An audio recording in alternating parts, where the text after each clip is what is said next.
Hello, my name is Timothy Johnson. I am incarcerated in and recording from a prison in North Carolina. I've been serving a life without parole sentence for 19 years. Currently, I work as a field minister and graduate assistant with the North Carolina Field Minister Program. Thank you, Valerie, for doing the Prison Pod podcast. I have been a fan of the podcast since my prison got Edovo late last year. I've listened to all of the episodes, several of them multiple times. And thank you for this opportunity to join the Prison Pod podcast. I want to start by asking everyone listening several questions. Have you ever felt like your life was over? Was there a time when you felt like you were just waiting to die? Did you wonder if your life could possibly matter? If you could do anything of worth with your life? Maybe someone listening is at that place now. Hopefully the story of my journey will help you. This is the story of my journey from life without parole to a life of purpose. 19 years ago, my life forever changed. In what seemed like a single moment. One moment, I was a senior at a major university. The next, I was in jail charged with the deaths of two men. Through the small bar-covered jail cell window in downtown Raleigh, North Carolina, I could see both my past and my future, literally. In a scene that felt like an episode of The Twilight Zone, the view from that mailbox-sized window revealed both the dorm I had lived in as a freshman at NC State University and Central Prison, the prison that figured to be my next and maybe final place of residence. Looking at Lee Hall, my former dorm, I could physically see not only the dorm, but even more the suite door that led to my former dorm room.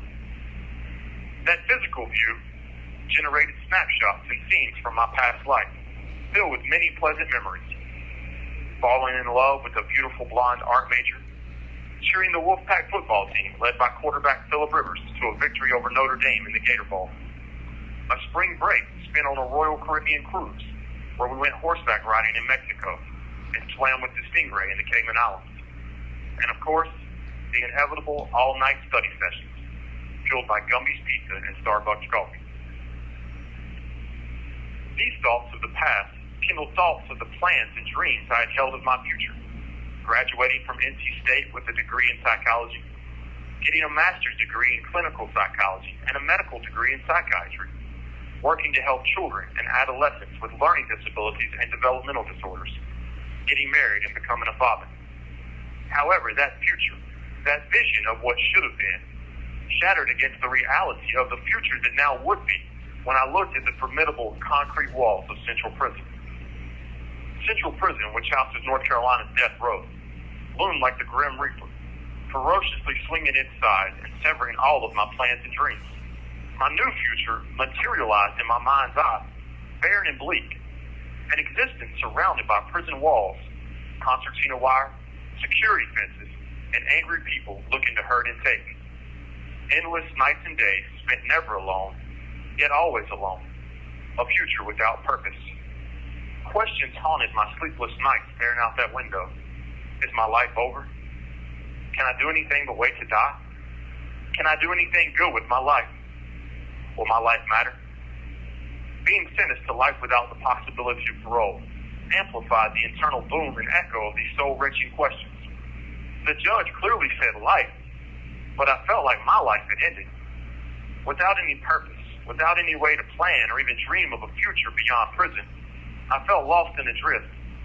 I felt like a person stranded on a raft in the middle of the ocean. No help, no land, no food or water in sight. Nothing but the sun beating down and the shark of my despair circling. Thankfully, I had superb family support. So even though I wanted to die, I never seriously thought about ending my life because of how doing that would affect them. I had hurt them too much already. In prison, I stayed busy, working out, reading novels, playing Scrabble, but I had no direction or goals. I wasn't living, just merely existing from day to day. This purposeless living made me feel frustrated and powerless. I was frustrated first and foremost with myself, angry at myself for what I had made of my life, for all the damage I had caused to my family, to the families of the guys I killed, and to others I harmed, directly or indirectly. I felt deep remorse for killing two human beings, living men who were unique persons with memories and dreams, loves and life, experiences and plans. I could not change my past actions.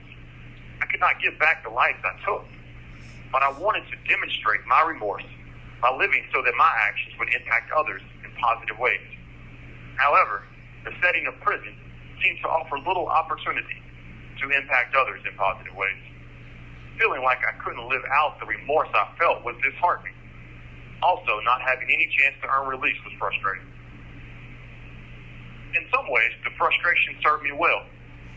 Going through a couple of gladiator schools, the pressure cooker of my frustration made me quick to respond to any challenge, ready to stand up whenever the situation required. But internally, the frustration just added to my despair. I felt powerless by not only the inability to do anything about my situation, but also the inability to do anything to fix the obvious and numerous problems with prisons and the prison system. Being highly intelligent and possessing an analytical mind, I could see simple solutions to many of the problems, but I couldn't do anything about the problems. I read recently, rage is sadness fused with helplessness. That definition of rage fit the way I felt, sad and helpless because my life had no purpose. Thankfully, I found purpose through dog training, education, and reading and writing. In 2012, a longtime friend convinced me to join him working as a dog trainer in the new Leash on Life program. We worked with dogs rescued from local shelters, teaching them basic obedience and a variety of tricks, giving them the love and skills to succeed in a permanent home.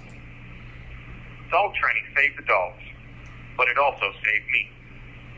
Dog training saved me from the aimless wandering of just existing, drifting without purpose from day to day. To borrow from the Heath Ledger movie, A Knight's Tale, working with the dogs forever changed my stars. Dog training gave my life purpose. I woke each day excited to get to the kennel, to greet my dog, and start the day's training. I fell in love with working with shelter dogs, helping to prepare them for success in their forever home. Many of the dogs had issues that had caused them to end up in the shelter, often several times. I saw the dogs become empowered by the love and the training, which did the same to the trainers. The dogs transformed not only the trainers, but the entire prison environment by giving their love to the other guys who needed that special love. One of my earliest dogs was a shepherd mix named Waylon. Waylon and I bonded instantly. He resembled me as much as anyone I had ever met. He had immense potential, but he had no direction.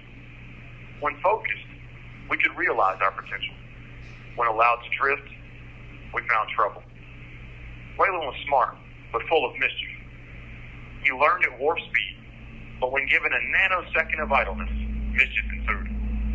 Spinning like a furry tornado, nipping the cuff of my toe pants, launching himself full body at me when I knelt to retie my shoes. He was full of life, a dog just being a dog. But he had been returned to the shelter 4 times because others didn't know how to harness his energy.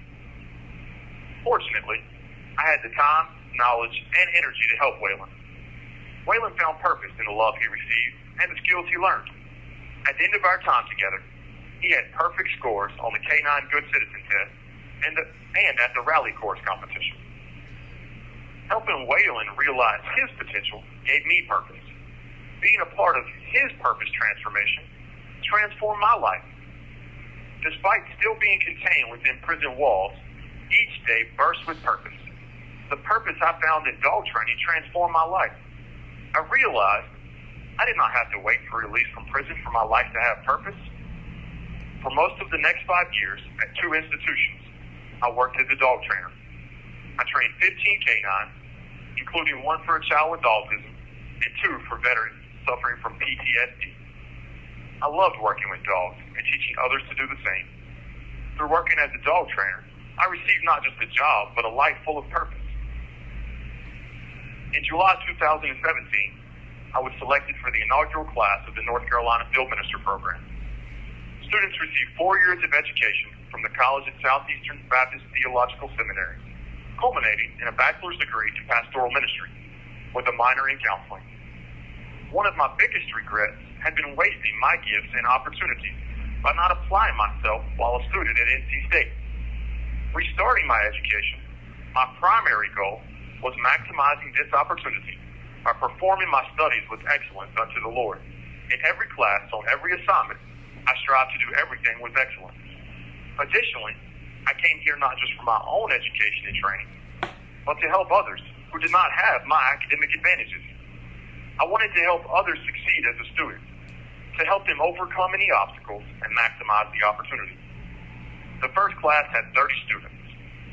From the beginning, I tutored many of my classmates. At the end of my freshman year, program directors asked me to partner in forming an on-site writing center to provide a formal structure for helping every student succeed. While a student, I amassed well over 1,000 tutoring hours, trained more than a dozen writing center consultants, compiled a writing guide for program students, and spearheaded the founding of a publication to represent the Field Minister program.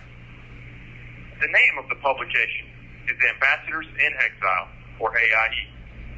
AIE's primary goals were positively impacting the prison environment and culture by serving as a catalyst for transformation and changing the narrative about formerly and currently incarcerated individuals. The current false narrative depicts the incarcerated as an entity that either cannot or does not want to change. The true narrative demonstrates that not only can we change, but many of us already have changed, and we're serving others in remarkable ways. AIE influences the narrative by utilizing its platform to distribute true stories of change and positive impact. AIE has printed 4 issues and reached a unique audience because it gets distributed by both the College at Southeastern and Game Plan for Life, the nonprofit started by Joe Gibbs. In college, my proudest moments were helping others overcome challenges. The students who started Hebrew and Greek with failing grades, but made A's on the final exam and B's in the course. The students who were overcome with test anxiety that learned to channel those nerves into high performance on test day. And the students who became not just okay, but skilled writers through our many writing consultations. For me, the education, supplemental training, and pursuit of excellence produced significant mental, emotional, and spiritual growth. I became a significantly better thinker, writer, reader, and speaker. Serving other students through tutoring, mentoring, and encouraging filled my life with purpose.